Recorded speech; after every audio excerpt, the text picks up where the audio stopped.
امام غزالی نے لکھا ہے، فرمانے لگے دیا، تو وہ حضرت نافع کہتے ہیں میں دینے گیا، دے کے واپس آیا تو کچھ پریشان تھا، کیونکہ مجھے یہ کوئی مقصد حیات ہے جس کو مقصد بنا لیا ہے۔ میرے عزیز بات کو سمجھ لیں، اتنا خوبصورت آدمی ہے اور اتنا اس کا اونچا قد کاٹ ہے، اور کیا کس کے پیچھے یہ بھاگا ہوا ہے۔ حضرت عبداللہ ابن عمر رضی اللہ تعالیٰ عنہ بیمار ہو گئے، شدید علیل تھے، طبیعت مبارک میں کمزوری آ گئی، کچھ کھانے کو دل نہیں کرتا تھا، گھر والے بار بار کہتے کچھ کھا لیجئے کچھ کھا لیجئے، نہیں کھاتے تھے۔ بالآخر حضرت نافع آپ کے غلام تھے، ان سے کہنے لگے کہیں سے مچھلی مل جائے نا تھوڑی سی تو میں کھاؤں گا، تو کہتے ہیں میں سارے مدینے میں ڈھونڈتا رہا، مچھلی نہ ملی، اگلے دن بھی ڈھونڈی تو نہ ملی، تیسرے دن بھی ڈھونڈی تو نہ ملی، تو فرمانے لگے یار بس چھوٹی سی خواہش ہے، کوئی فرض نہیں ملتی تو رہنے دے۔ کہتے ہیں چوتھے دن مچھلی مل گئی، میں 1.5 دینار کی مچھلی لایا، لا کے حضرت عبداللہ ابن عمر رضی اللہ تعالیٰ عنہ کے سامنے جو مچھلی رکھی تو آپ نے لقمہ روٹی کا توڑا تھا، مچھلی کو لگانے لگے کہ دروازے پہ فقیر نے آ کے آواز دی کچھ کھانے کو دو، تو حضرت عبداللہ ابن عمر نے روک لیا اور ہنسے۔ کئی دفعہ دے ہم بھی دیتے ہیں پر ہمارا چہرہ دیکھنے والا ہوتا ہے، اتنے ہم غصے میں ہوتے ہیں، دے دیتے ہیں، لیکن جو چھلوٹیں ہوتی ہیں نا چہرے والی وہ گنی نہیں جاتی۔ ہنسے، فرمایا دیکھو میرا اللہ کتنا کریم ہے، وہ مجھے بچانا چاہتا، اٹھا بار دیا جا کے۔ تو خادم اب حکم کا پابند تھا، وہ لیت اللہ اللہ تو کر نہیں سکتا تھا، وہ گیا اور جا کے دے آیا۔ فقیر جب سارے محلے سے آٹا اکٹھا کر لیتے ہیں تو پھر ایک جگہ جا کے بیچتے بھی ہیں۔ دے آیا، وہ 2 گلیاں آگے گزرا تو میں پیچھے دوڑا گیا، میں نے کہا سچ بتا کھانی ہے کہ بیچنی ہے؟ وہ کہنے لگا جو بھی سبب لگ جائے کر جاؤں گا، آپ نے دے جو دی ہے۔ تو کہتا ہے میں نے اسے کہا کہ یہ 1.5 دینار کی میں نے خریدی تھی، اگر تو 2 دینار کی مجھے بیچ دے تو آج کل مچھلی مدینے میں مل نہیں رہی، تو میں اپنے آقا کو دے دوں گا، وہ یہی کھائیں گے، بیمار ہیں۔ تو کہنے لگا جی بسم اللہ، مجھے کیا اعتراض ہے، 2 دینار مل رہے ہیں، 1.5 کی مچھلی، اور 1.5 کی بھی کسی نے نہیں خریدنی تھی، اب تو پک گئی۔ فرماتے میں نے 2 دینار اس کو تھمائے، وہ مچھلی اس سے خریدی، اور خرید کر کے میں لایا، لا کے حضرت عبداللہ ابن عمر کے سامنے دوبارہ رکھی، تو فرمایا یہ کیسے آ گئی؟ میں نے کہا حضور 1.5 کی خریدی تھی اور پھر فقیر کو دے دی، اب اسی سے میں 2 دینار کی خرید کے لایا ہوں، آپ قبول فرمائیں۔ تو فرمانے لگے تم نے اچھا نہیں کیا، اب اس طرح کرو 2 دینار بھی اسے دے اور مچھلی بھی واپس دے آؤ۔ عرض کی حضور کیوں؟ فرمایا تم نے قرآن نہیں پڑھا؟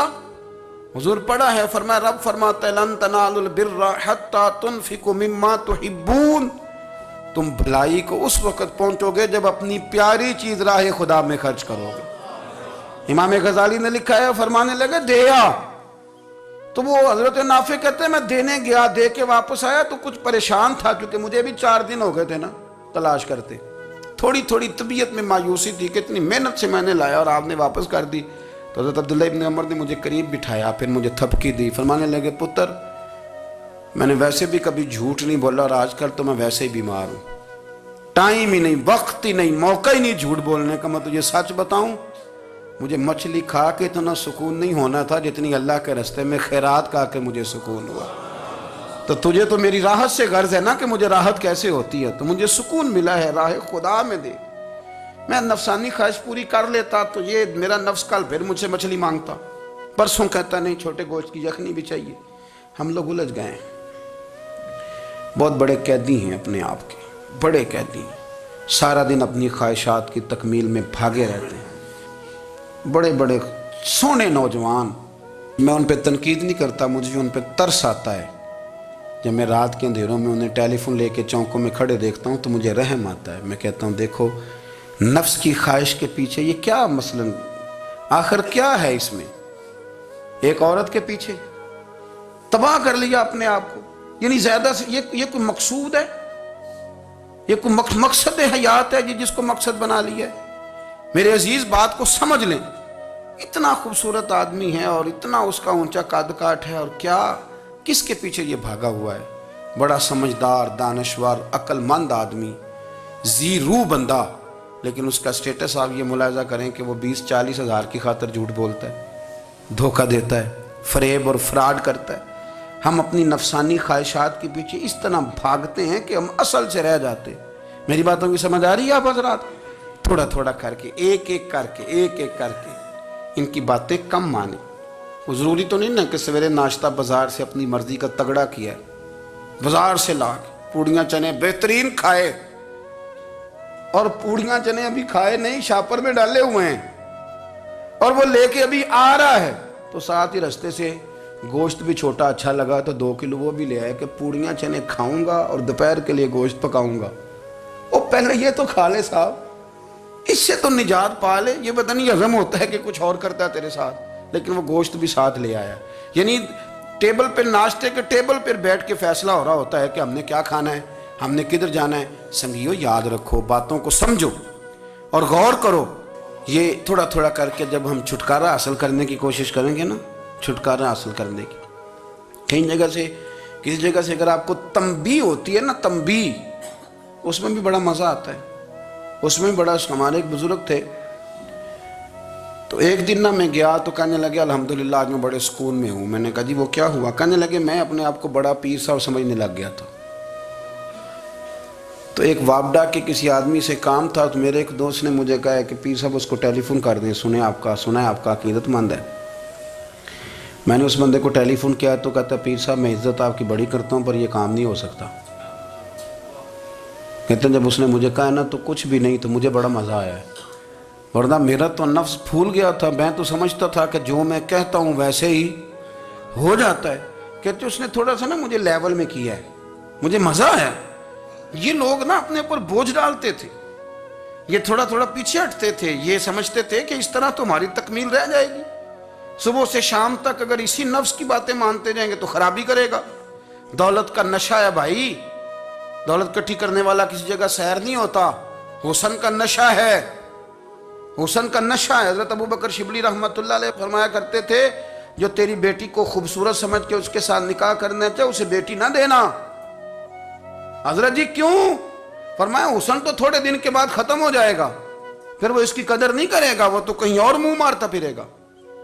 حضرت ابوبکر شبلی رحمۃ اللہ تعالی علیہ کی بیٹی خوبصورت تھی، ایک نوجوان کہنے لگا میرا نکاح کر دیں۔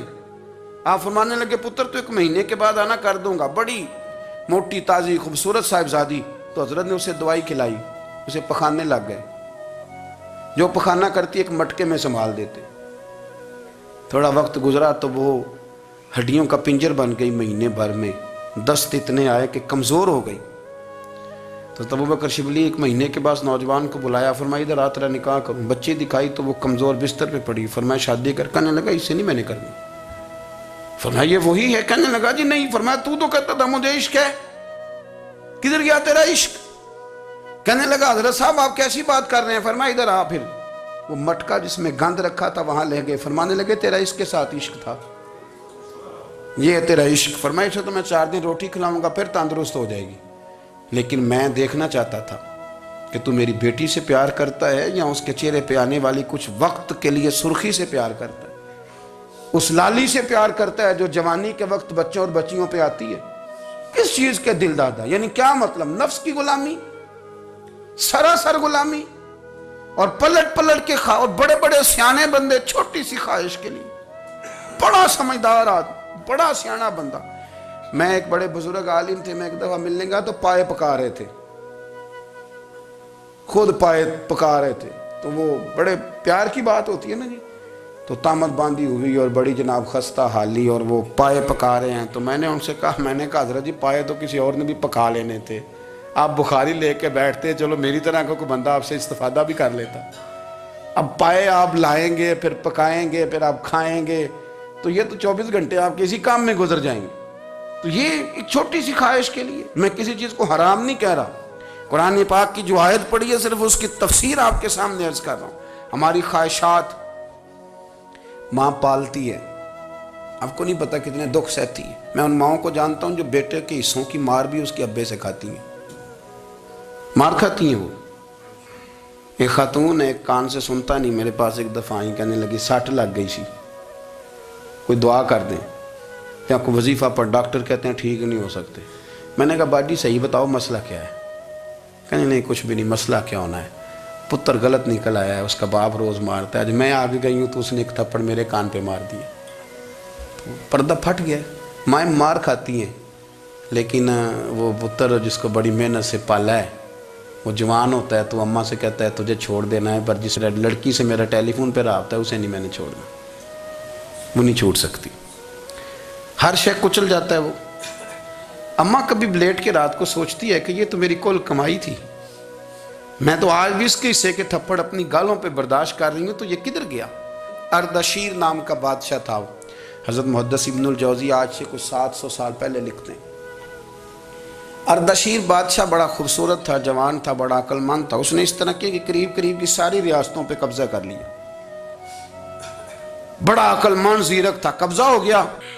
ایک بادشاہ بڑا سخت تھا، اس کے ساتھ جب پنجہ آزمائی ہوئی تو اردشیر کہتا ہے اس پہ میرا قبضہ نہیں ہو رہا تھا، اور جب ہم نے ساری ریاستوں نے مل کے اس پر حملہ کیا تو ایک قلعے کے اندر قلعہ بند ہو گیا۔